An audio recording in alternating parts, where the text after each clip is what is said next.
Students, आज हम लोग पढ़ने जा रहे हैं हमारी कविता क्रमांक 11 निर्माणों के पावन युग में। इसके कवि है अटल बिहारी वाजपेयी। इस कविता की विधा है कविता। आइए जानते हैं अटल बिहारी जी का परिचय। इनका जन्म 25 दिसंबर 1924 मध्य प्रदेश में हुआ। अटल बिहारी जी का परिचय जानते हैं। बिहारी जी भारत के पूर्व प्रधानमंत्री होने के साथ साथ कवि, पत्रकार व प्रखर वक्ता भी है। आपकी रचनाएं जीवन की जिजीविषा यानी जीवन के प्रति ओढ़, जिजीविषा, राष्ट्र प्रेम एवं ओज से परिपूर्ण है। अटल बिहारी जी की प्रमुख कृतियाँ मेरी 51 कविताएं, यह एक कविता संग्रह है। कुछ लेख, कुछ भाषण, बिंदु बिंदु विचार, अमर बलिदान, यह गद्य रचनाएं हैं। आगे जानते हैं इस पद्य संबंधी। कविता रस की अनुभूति कराने वाली, सुंदर अर्थ प्रकट करने वाली, लोकोत्तर आनंद देने वाली रचना कविता होती है। इसमें दृश्य की अनुभूतियों का साकार किया जाता है। इस कविता में वाजपेयी जी ने नूतन अनुसंधान, संस्कृति के सम्मान, जगत का कल्याण उत्थान करने के साथ ही साथ चरित्र निर्माण को विशेष महत्व प्रदान किया है। चरित्र निर्माण यानी मनुष्य में इंसानियत होना, मनुष्य का आचरण अच्छा होना, यह ज़रूरी है। यह इस कविता के माध्यम से बिहारी जी ने हमें बताया है। आज का युग विज्ञान और निर्माणों का पवित्र युग है। प्रस्तुत कविता में कवि ने कहा है कि हमें इस विकास काल में भी नए नए अनुसंधान करने चाहिए, मतलब नए नए खोज करनी चाहिए। अपनी संस्कृति का सम्मान करने तथा जगत का कल्याण करने के साथ साथ अपने चरित्र का निर्माण करने की बात कभी भूलनी नहीं चाहिए।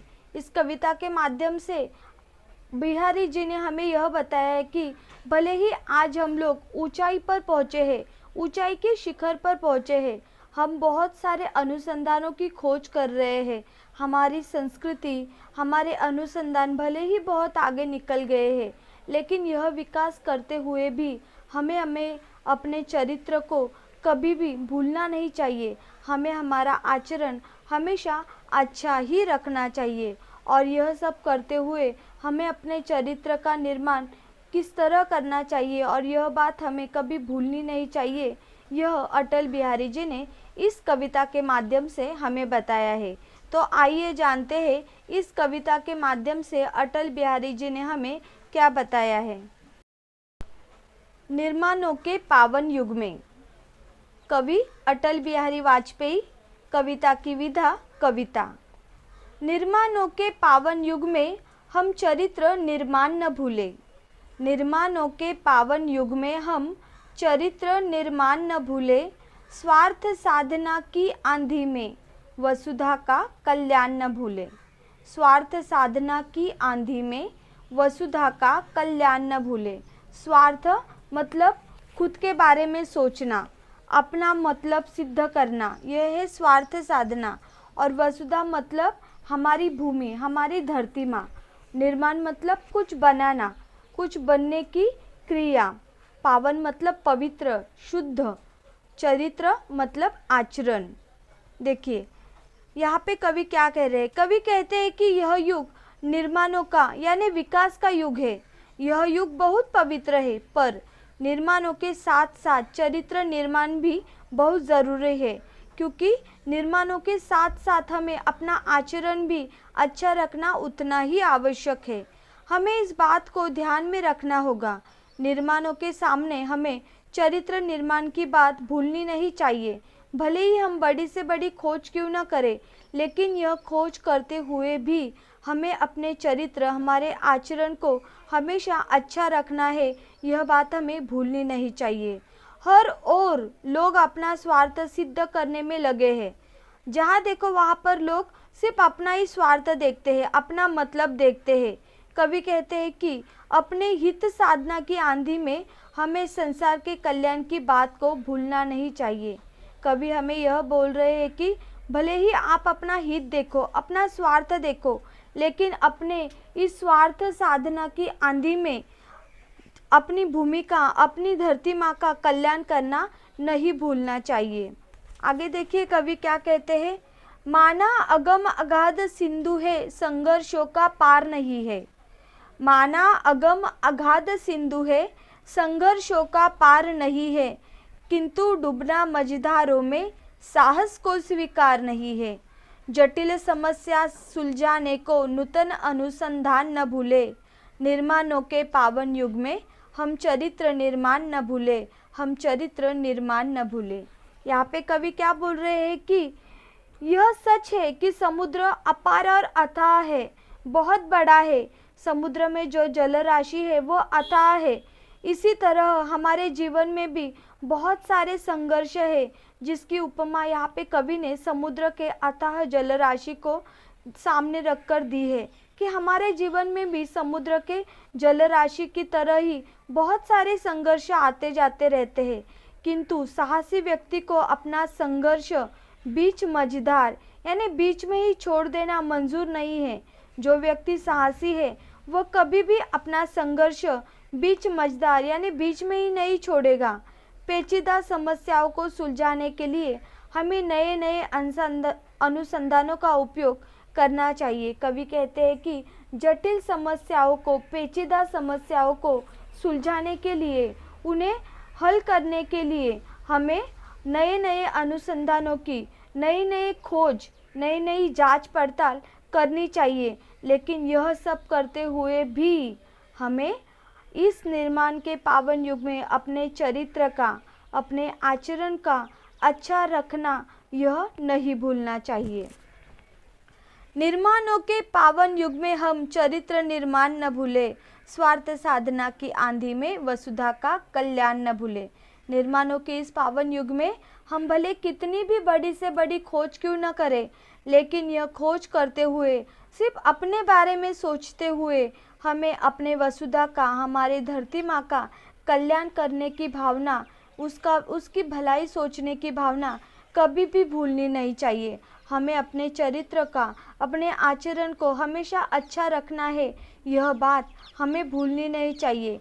नई नई खोज करते हुए भी हमें हमारे चरित्र को, हमारे आचरण को अच्छा रखना है, यह बात हमें भूलनी नहीं चाहिए। शील विनय आदर्श श्रेष्ठता, तार बिना झंकार नहीं है। शील विनय आदर्श श्रेष्ठता, तार बिना झंकार नहीं है। शिक्षा क्या स्वर साध सकेगी, शिक्षा क्या स्वर साध सकेगी, यदि नैतिक आधार नहीं है। कीर्ति कौमुदी की गरिमा में संस्कृति का सम्मान न भूले, कीर्ति कौमुदी की गरिमा में संस्कृति का सम्मान न भूले। निर्माणों के पावन युग में हम चरित्र निर्माण न भूले, स्वार्थ साधना की आंधी में वसुधा का कल्याण न भूले। कवि कहते हैं कि लोगों में अच्छे आचरण अपनाने, विनम्र बनने आदर्श कहलाते तथा दूसरों से अधिक श्रेष्ठ होने की भावना जागृत करना ज़रूरी है। मतलब कवि कह रहे हैं कि हमें अपने आचरण को अच्छा रखना ज़रूरी है, दूसरों के प्रति हमें विनम्र रहना चाहिए। हम ऐसे आदर्श बने जो दूसरों के लिए एक आदर्श श्रेष्ठ करे, यह भावना प्रत्येक मनुष्य में होनी चाहिए, तभी लोगों में चेतना आ सकती है। वे कहते हैं कि यदि किसी व्यक्ति में नैतिक आधार नहीं है, यानी यदि किसी व्यक्ति में मनुष्यता नहीं है, यदि किसी व्यक्ति को अगर किसी बात की लालच नहीं है तो उसकी शिक्षा, अगर किसी व्यक्ति में नैतिक आधार नहीं है, अगर उसे अच्छा बुरा समझने का ज्ञान नहीं है, तो उसकी शिक्षा किसी काम की नहीं है। अगर आपने इतनी शिक्षा लेते हुए भी अच्छाई और बुराई समझने की अगर आप में समझ नहीं है, चांदनी की शोभा की तड़क फड़क में हमें अपनी संस्कृति का सम्मान करना भूलना नहीं चाहिए।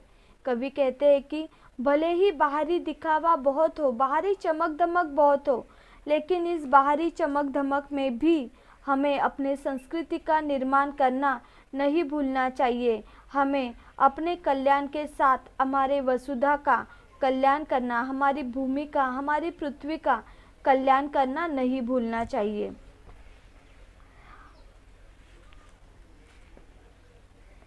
कवि कहते हैं कि यह युग निर्माणों का है, यह युग बहुत पवित्र है, पर निर्माणों के साथ साथ चरित्र निर्माण भी बहुत ज़रूरी है।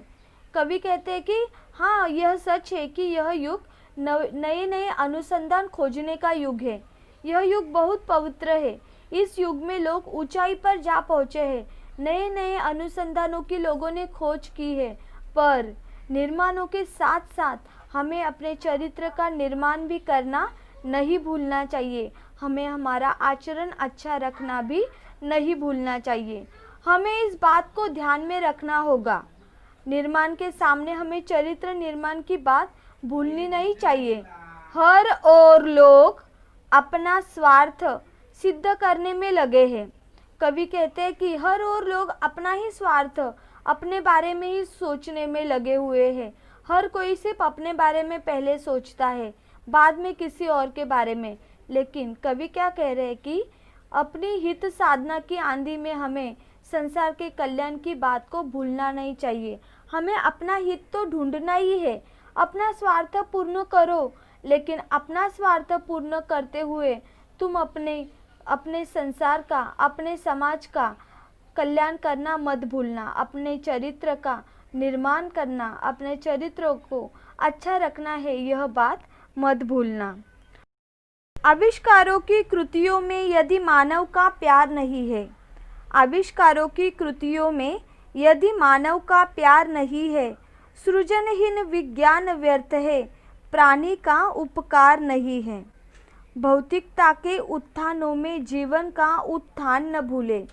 उत्थान यानी उन्नति, भौतिकता यानी सांसारिकता, व्यर्थ यानी निरर्थक, सृजनहीन मतलब जिससे कुछ उत्पन्न न हो सके।